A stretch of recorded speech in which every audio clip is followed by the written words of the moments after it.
Assembly की बात करें, देखिए ओडिशा में नरेंद्र मोदी की बात सच होती हुई दिखाई दे रही है। उन्होंने कहा था 10 जून को आपको भाजपा का मुख्यमंत्री शपथ लेता हुआ दिखाई देगा। इस वक्त Bharatiya Janata party single largest party half में मार्क के ऊपर लगातार बनी हुई है।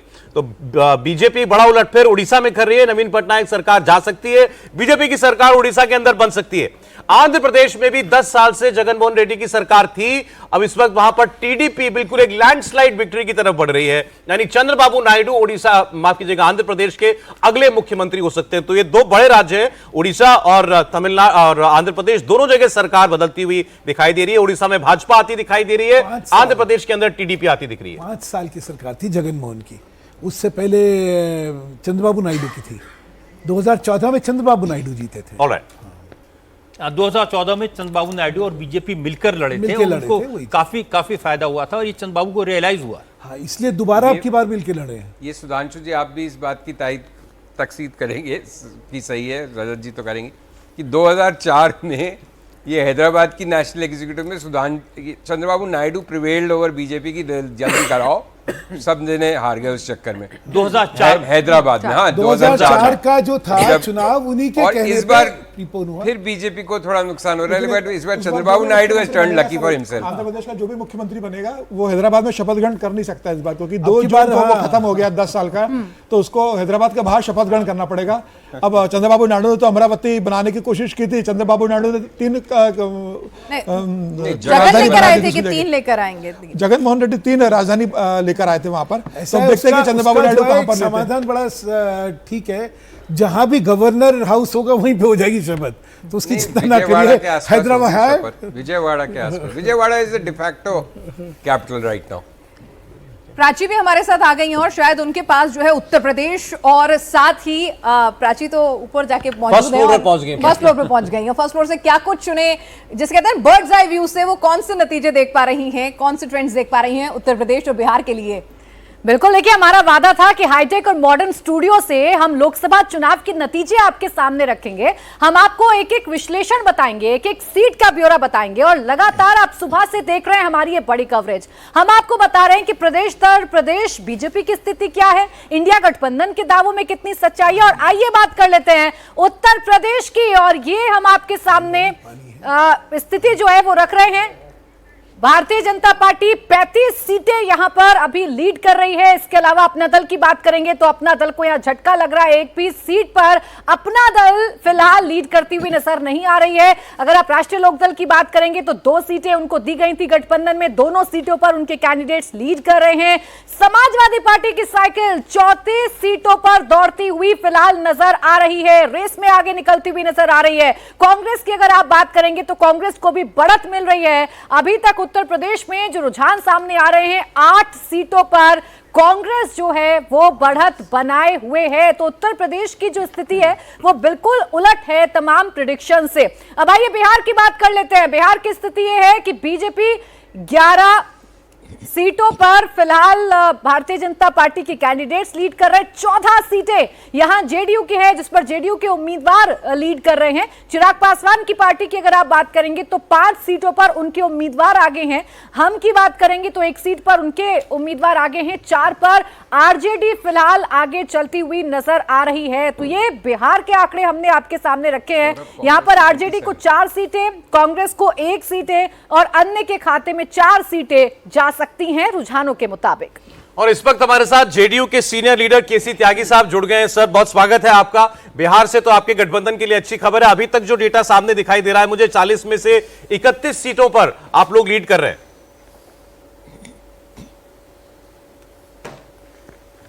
मैं सभी पैनलिस्ट को और भारत के समृद्ध मतदाताओं का अभिनंदन स्वागत करता हूं। आज के चुनाव नतीजों को देख करके, लोकतंत्र की बढ़ी हुई ताकत को देख करके, ये अकेला समृद्ध लोकतंत्र है जहां नेता प्रतिपक्ष भी आराम से हैं और सदन के नेता भी आराम से हैं। इमरान खान जेल में है तो चुनाव हुए हैं, ऑन सोन सूकी जेल में है म्यांमार में तो चुनाव हुए हैं, खालिदा बेगम वहां पर जेल में है या बाइकाट किया है और चुनाव हुए हैं। ये अकेला लोकतंत्र है जहां नेता प्रतिपक्ष भी सुरक्षित हैं और नेता सदन भी सुरक्षित हैं। ये भारत के लोकतंत्र की महिमा है। दूसरा मैं कहना चाहता हूं कि जो बिहार को लेकर के मीडिया चैनल्स ने, पैनलिस्ट ने और कुछ राजनीतिक दलों के नेताओं ने दुष्प्रचार किया था, आज उसके पर्दाफाश का भी दिन है। हम 1 दर्जन से, जेडीयू 1 दर्जन से ज़्यादा सीटों पर लीड कर रहा है। हमें 16 सीटें अलॉटेड हुई थी, जिसमें किशनगंज की भी सीट थी। नीतीश कुमार जी को लेकर के रोज अफवाहों का बाजार बंद था, जो आज तक भी थमा नहीं है। हम आपके चैनल पर बिहार की जनता का स्वागत, अभिनंदन करते हैं। और रजत जी ये भी कहना चाहते हैं कि दिल्ली में नरेंद्र मोदी के नेतृत्व में और बिहार में नीतीश कुमार के नेतृत्व में कोई परिवर्तन नहीं होगा। हम मजबूती से गठबंधन के साथ हैं। न बिहार में कोई परिवर्तन है, न दिल्ली में कोई परिवर्तन है। लेकिन कमाल है आपके चैनलों का, कल से इतनी अफवाहें फैल गई हैं, नीतीश जी दिल्ली आ रहे हैं, नीतीश जी वहां जा रहे हैं, नीतीश जी वहां जा रहे हैं। जो मामूली छोटी मोटी स्वास्थ्य संबंधी उनको दिक्कत हुई, उसको भी अमानवीय तरीके से मीडिया के लोगों ने, पॉलिटिकल लोगों ने डिस्प्रपोर्शनेटली प्रोपेगेट किया।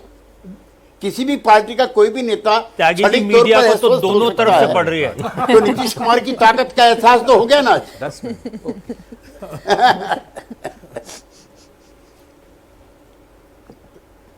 हाँ, आप कुछ पूछ रहे हैं? हाँ पूछे। हाँ। ये एक सीट, आपकी आवाज नहीं आ रही मुझे।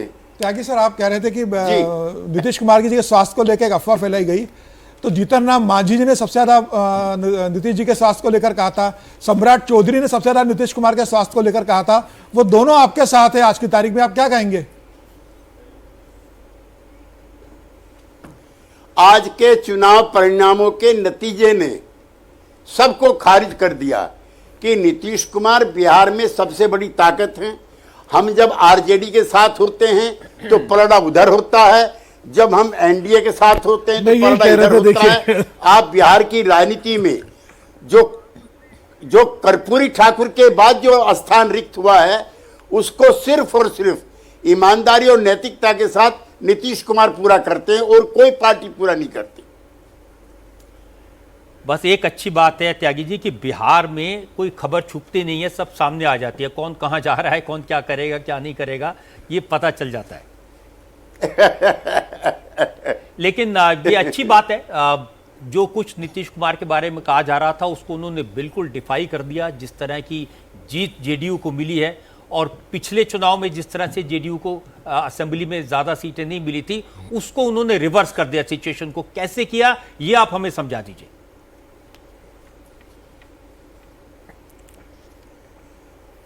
देखिए, एक तो रजत जी आपसे कोई छिपी हुई चीज नहीं है।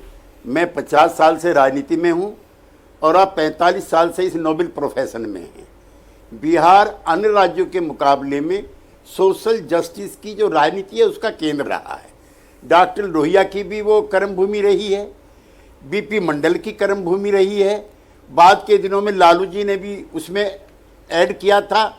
लेकिन कर्पूरी ठाकुर का जो फॉर्मूला था कि जातियों में असंगतियां हैं, कुछ वर्गों को सदियों से राजकाज में हिस्सेदारी नहीं मिली है, उनकी हिस्सेदारी के लिए उन्होंने मुंगेरी लाल कमीशन बैठाया था, 1978 में उसको इम्प्लीमेंट किया था।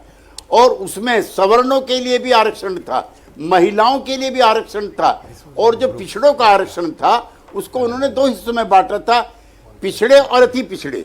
आज नीतीश कुमार के पीछे इस सारे कुप्रचार के बावजूद भी जो अति पिछड़े समाज के लोग हैं और जो महिलाओं के लोग हैं, आपके ही चैनल में 1-2 दिन में पटना से खबरें आएंगी कि महिलाओं ने ऊंचे पैमाने पर और अति पिछड़ा वर्ग के लोगों ने ऊंचे पैमाने पर मतदान किया है।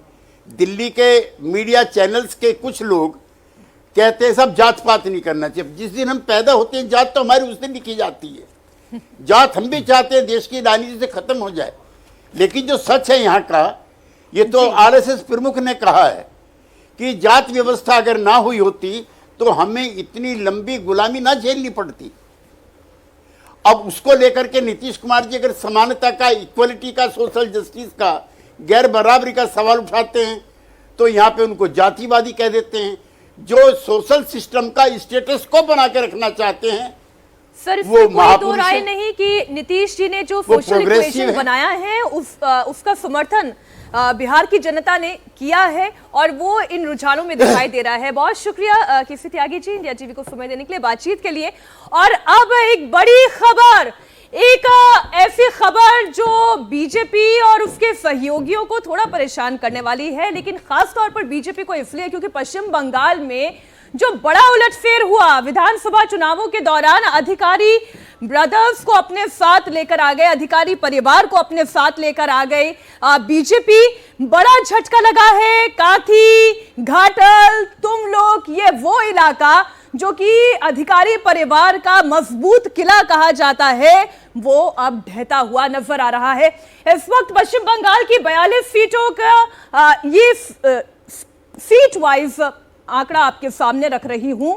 इसमें आप देखिएगा, मीनाक्षी, जो मेरे पास खबर है वो ये है कि 10 सीटें कम से कम ऐसी हैं बंगाल में जिन पर जो मार्जिन है वो 1000 सीट वोटों का है। बहुत क्लोज फाइट है वहां। और यहाँ पे तुम लोग में तो 600 है, और यहाँ पर अभी मैं इलेक्शन कमीशन की साइट पर देख रही हूँ, कांथी में सिर्फ 1938 वोट जो हैं उनका मार्जिन चल रहा है। तो हाँ, तो काथी में अभी बीजेपी आगे दिखाई अच्छा। दे रही है। आप कितनी सीट का मार्जिन बता रही हैं? 1938। लेकिन झटका है बीजेपी के लिए, इसमें कोई शक नहीं जी। मेदिनीपुर देखिए, बीजेपी आगे दिखाई दे रही है। घाटल टीएमसी के पास जाती दिखाई दे रही है। झारग्राम की बात करें, तुमलुक की बात करें, ये 3 सीटें, ये जो आप सीक्वेंशियली देख रहे हैं, तुमलुक, काथी और घाटल, ये 3 सीटें बीजेपी एक्सपेक्ट कर रही थी कि ये बीजेपी के खाते में जा सकती है, लेकिन एक तुमलुक और घाटल, इन 2 सीटों पर बड़ा झटका दिखाई दे रहा है। इधर बर्धमान पूर्व, बर्धमान दुर्गापुर, आसनसोल की बात कर ले, बोलपुर की बात कर ले, बीरभूम की बात कर ले, सीधे सीधे यहाँ पर टीएमसी आगे दिखाई दे रही है। हालांकि अभी मार्जिन कितना है इसके लिए थोड़ा सा इंतजार करना होगा। आप लोगों के पास इंफॉर्मेशन आ रही है तो प्लीज साझा करें। हाँ, कई सीटें ऐसी जिसमें 1900, 600, जो तीनों सीटें आपने बात की शुभेंदु अधिकारी की, 2100, इस तरह के मार्जिन से जो हैं वो तृणमूल कांग्रेस के जो कैंडिडेट हैं वो आगे चल रहे हैं। हालांकि घाटल पे कहा जा रहा था जो सिने स्टार हैं देव, वो काफी उनका एक एडवांटेज रहता है। लेकिन पश्चिम बंगाल में रजत जी, अगर यही तस्वीर आगे नतीजों में कन्वर्ट हो जाती है तो CAA का मुद्दा जो था वो लग रहा है कि एक बड़ा पोलराइजेशन फैक्टर बन रहा है। देखिए, मोटी सी बात है, अगर ये फिगर्स रह जाती हैं तो ये साफ पता चलता है कि ममता बनर्जी पश्चिम बंगाल को बीजेपी से ज्यादा बेहतर तरीके से जानती हैं। पश्चिम बंगाल में कैसे इलेक्शन लड़ना है, कैसे जीतना है, ये उन्होंने पिछले असेंबली इलेक्शन में भी साबित कर दिया था। ठीक है, बीजेपी ने आज CPM और कांग्रेस को पीछे छोड़ के वो प्रिंसिपल ऑपोजिशन पार्टी बन गई है, लेकिन ममता बनर्जी जिन्होंने CPM को उखाड़ा था, उनको उखाड़ पाना बीजेपी के लिए संभव नहीं है। ये उन्होंने असेंबली में प्रूव कर दिया और ये अब लोकसभा में भी प्रूव कर दिया। और 2019 में जो बीजेपी ने बढ़त हासिल की थी वो ममता बनर्जी के झटका था जिसको उन्होंने करेक्ट किया है। ये भी सर बात है कि जो ममता बनर्जी, एक सवाल, 225 सीट के आसपास बीजेपी दिख रही है। आप क्या एक्सपेक्ट कर रहे हैं कि अगर यही आंकड़ा कंफर्म होता है तो फिर क्या नेक्स्ट शेप रहेगी? देखिए, तब सरकार बीजेपी के ना होने के बजाय NDA की होगी। देखिए, बाकी सेटअप यही, वो बढ़त तो बनाई हुई है, 282 सीटें हैं। अब वो कोई 272 से कम हो जाए इसकी उम्मीद कम दिखती है। लेकिन जो भी है, इस स्थिति में बीजेपी NDA की सरकार बनेगी, उसमें तो कोई यही लीडरशिप।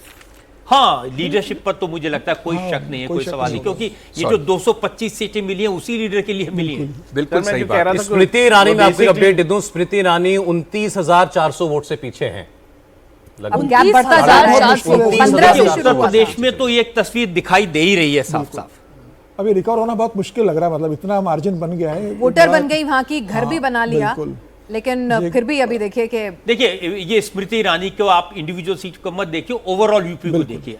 अगर ओवरऑल उत्तर प्रदेश में बीजेपी जीत रही होती और स्मृति हार जाती, तब आप उनके घर और दुकान की बात कर सकती थी। लेकिन अब तो ये बीजेपी को ओवरऑल जो लॉस है उत्तर प्रदेश में, उसका एक असर है। नरेंद्र मोदी 50,000 वोट से लीड कर रहे हैं, और मैं आपको यूपी के और निकाल करके बताता रहूंगा। गुजरात में अमित शाह 2.5 लाख वोटों से अपनी सीट पर लीड कर रहे हैं, biggest margin. Rahul Gandhi 80,000 vote से लीड कर रहे हैं रायबरेली। क्या बात है, 80,000 वोटों से आगे चल रहे हैं राहुल गांधी इस वक्त। और गुजरात में ये जो हम 25 सीटों पर बीजेपी की लीड देख रहे हैं, इनमें से 20 सीटें ऐसी हैं जहां पर मार्जिन 1 लाख से ज्यादा है। कहाँ पे सर? गुजरात गुजरात में गुजरात की 26 में अकेली से सीट कौन 25 सी है जो सीटों पर कांग्रेस की बीजेपी तरफ लीड जा कर रही रही है। अमित शाह अपनी सीट पर 2.5 लाख से कर रहे हैं और 20 सीटें ऐसी हैं जहां पर 1 लाख से ज्यादा का मार्जिन है। बेसिकली गुजरात और एमपी बीजेपी हिंदुत्व आरएसएस की जो सक्सेसफुल लैब है, इस सिलेक्शन ने फिर प्रूव कर दिया कि ये उनके दो मोस्ट सक्सेसफुल एक्सपेरिमेंट्स रहे हैं, जहां पे वो बिल्कुल पोल पोजीशन पे है, बिल्कुल डोमिनेंट फोर्स है, कोई नहीं, और चैलेंज नहीं। कर्नाटक में भी अच्छा प्रदर्शन है। कर्नाटक में भी पिछली बार के मुकाबले बेहतर किया है। नहीं सर, सर मेरे को आपसे एक प्रश्न पूछना था जी। मैं जानना चाह रहा था कि जो परिणाम जिस तरीके से ट्रेंड अभी आ रहे हैं, क्या ऐसा आपको लगता है कि इसमें मतलब ये ट्रेंड इस कारण आ रहा है कि आरएसएस का बहुत ज्यादा जमीनी स्तर पर इन्वॉल्वमेंट नहीं रहा? बूथ मैनेजमेंट में आरएसएस हर बार इन्वॉल्व रहता है जमीनी स्तर पर। इस बार ऐसा कहा जा रहा है कि आरएसएस ने बहुत ज्यादा बूथ मैनेजमेंट देखा नहीं, भारतीय जनता पार्टी ने अपने विस्तारकों और अपने कार्यकर्ताओं को बूथ मैनेजमेंट पर इन्वॉल्व किया था। तो क्या ये कारण हो सकता है कि संघ का बहुत ज्यादा इन्वॉल्वमेंट न मुझे होना? लगता है सुधांशु इसका बेहतर जवाब दे सकते हैं। क्या इन्वॉल्व रहता मुझे मालूम नहीं। मुझे नहीं लगता कि इसमें कुछ सत्य है। ये हमेशा क्या होता है कि जीत के कारण जो है किसी न किसी को ठीकरा फोड़ना होता है। संघ और भाजपा के संबंधों में हर एक को एक राष्ट्रवादी सोच होती है, इसलिए देश के सामने जब चुनाव आता है तो हर एक को लगता है कि चुनाव में उस राष्ट्रवादी सोच की जीत जरूरी है, इसलिए सब लोग लगते हैं। जो बात आप कह रहे हैं ना, ये सुनी जरूर थी। देखिए, जो बातें सुनी जा रही थी बीजेपी के सर्कल में, वो ये बातें थी। पहली बात कि बीजेपी के लोगों को छोड़ के दूसरी पार्टियों के लोगों को तरजीह दी। एक, बीजेपी के एस्टेब्लिश्ड कार्यकर्ताओं को टिकट नहीं दे करके अपनी पसंद के लोगों को टिकट दे दी। तीसरी बात, संघ का वो इन्वॉल्वमेंट नहीं था। मुझे किसने कहा कि संघ के लोग पहले 4-4, 5-5 बार घर आते थे, इस बार 1 बार 2 बार आए। चौथी चीज कि ये जो 400 पार जिस तरह का विश्वास पैदा कर दिया था, तो बीजेपी के लोगों को लगता था भाई अब तो जीते रहे। वो जो है कम मेहनत करने वाला था वो घर बैठा, जिसको छुट्टी पे जाना छुट्टी पे चला गया, जिसको बूथ पे नहीं जाना था वो नहीं गया, कि भाई अब जीते रहे, अब 400 जीत रहे हैं, अगर कोई 5 सीट कम हो जाएगी तो क्या फर्क पड़ जाएगा। ये सारी बातें चुनाव के दौरान उन्होंने सुनी थी, लेकिन अब इन चीजों का कोई पैमाना नहीं होता नापने का। चलिए सर, राहुल गांधी को भी थोड़ा डिस्कस कर लेते हैं, क्योंकि राहुल गांधी की नेतृत्व क्षमता पर, उनकी यात्रा पर, उनके टिकट बंटवारे, हर चीजों पे उनको बहुत क्रिटिसाइज किया जा रहा था। लेकिन अगर आज ये टैली जो है अभी 100 के आसपास छूती हुई दिख रही है, कांग्रेस की इंडिविजुअल टैली 97 पर लास्ट जो मैंने चेक किया था वो नजर आ रही थी ट्रेंड में, तो कहीं ना कहीं अब एक्सेप्टेबिलिटी उनकी 99 हो गई है, अब 89 हो गई है। 89 हो गई है, तो मतलब एक्सेप्टेबिलिटी उनकी विद इन द कांग्रेस बढ़ेगी। देखिए, राहुल गांधी को लाभ तो होगा, इसमें तो कोई शक नहीं है, लेकिन ये भी सोचना चाहिए कि राहुल गांधी 2014 में लीडर थे कांग्रेस के, जब वो हारी थी। हाँ, कांग्रेस जीत जाती, सरकार बनाती, तब तो एक अलग बात थी। अब ठीक है, पहले कितनी सीटें थी उससे आपने मान लीजिए डबल भी कर लिया, तो कोई ये बहुत बड़ी सफलता इसको नहीं माना जा सकता। और जो हेमंत सोरेन की पार्टी के झारखंड के नेता थे, झारखंड मुक्ति मोर्चा के, वो मुझे कह रहे थे कि कांग्रेस को आदत हो गई है एलिबाइज के दम पर अपनी सरकार बनाने की, राइड करने की, है ना। जो साथी दल हैं उनकी शक्ति के दम पर आगे बढ़ने की। बिहार में दूसरों के दम पर आगे बढ़े, यूपी में दूसरों के दम पर आगे बढ़े, अपने दम पर साउथ के अलावा कांग्रेस ज्यादा कुछ नहीं कर पा रही है। ठीक है, और इस बीच अब हम प्राची के पास एक बार फिर से चलते हैं, क्योंकि उत्तर प्रदेश, अगर ये जो हमारी टैली दिख रही है इसमें कुछ बड़ा परिवर्तन कोई एक स्टेट ला सकता है तो वो है उत्तर प्रदेश। और उत्तर प्रदेश में फिलहाल मौजूदा स्थिति जो है पार्टी वाइज, प्राची क्या है, हम आपसे अपडेट चाहेंगे।